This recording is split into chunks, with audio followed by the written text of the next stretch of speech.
Simon? Defeat here tonight at the Eyrie. It feels like everything is going against us at the moment. Give us your thoughts. It does a little bit at the minute, Simon. Nothing away from Dunstable. They're a real good team. They play really good football. They knock it about. I think for 35, 40 minutes it was quite an even game. We're a bit more physical, a bit more direct, and they pass it. They keep the ball well. Jack Green gets sent off. If I'm honest, I've not watched it back. I think it's a bad yellow card for me. Whether it's a sending off, it hasn't been that sort of game. But down to 10, we knew he was going to struggle, and it did change the game. Obviously, they've gone in 1-0 at half time. We've tried to stay positive and think about getting a goal. We've tried to stay in the game. They've scored the second, and it was uphill from them. They kept the ball really well. To be fair, our players, they kept on going. I can't fault the commitment, but they're pushing for a playoff spot. We were top of the league. We're probably second now. We're having a bad spell at the minute. We're trying everything we can. Players are trying.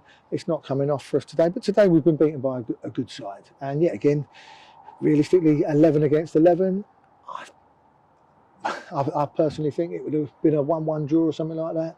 Who knows? We never know that. But they're a good side, so nothing away from them. But for us, we've got a regroup in the dressing room. We've got players, Carl Connolly, a few others, Carl Menzer coming back. I know he played 45, 50 minutes today. But we need our players, our players that have been with us all season and get somewhere that form back. It's not through want of trying. The players in there, they're down, they're upset, as you would be when losing football matches.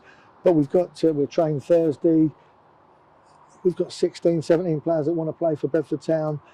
And we want to win a league. We want to get in the playoffs.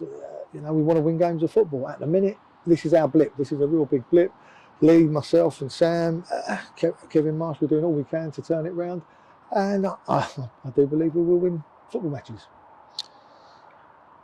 We travel away to Ware on Saturday. For whatever reason, we're not playing. We're actually playing better away from home. Does that come as some relief? Of course it does. Yeah. Our home form has been poor. Obviously, the ground staff and John Taylor have done everything to get the pitch back playing, and it is. But we had a stop-start. Our home form hasn't been great. It hasn't been league-winning form. But away from home, we've been very, very good. We need that to keep going. Where I think they're third or fourth in the league, yet again, a playoff spot. But away from home, we have been good. We've got, already, Lee and myself have been looking at permutations and teams and what we can do already. We'll try that on Thursday. And yet again, we go away from home, a little bit of pressure's off us, but we have to win games of football. We know what it was to come to Bedford. The drill wasn't to win the league, it was to be in the playoffs. And that's still way within our remit. And that's what we want to do. Like you said, still second in the league. And this is where yourself, Lee, and the team. Absolutely. That's what we're here for. We've got players in there that have won leagues before. They've played at higher standard. We need those players. Your Alex Collards, your captains, some big characters in there. This is where we need those. We need to find those. Our forward players. I can't fault Leon, Blakey, Dulce. They're running their socks off at the minute. It will go in. We will score goals. I firmly believe in it. I know Lee does. And I think deep down, after today, the players will reflect on it. Who knows what would have happened with 11 players? I still think Dunstable are a really good team. They play lovely football. And as I said, we are slightly different in players we've got. We're big, strong, and we probably play fast, get the ball forward fast. But yeah, we've got players that are well capable of pulling this back round. Thank you, Tony. Thank you, Simon. Cheers.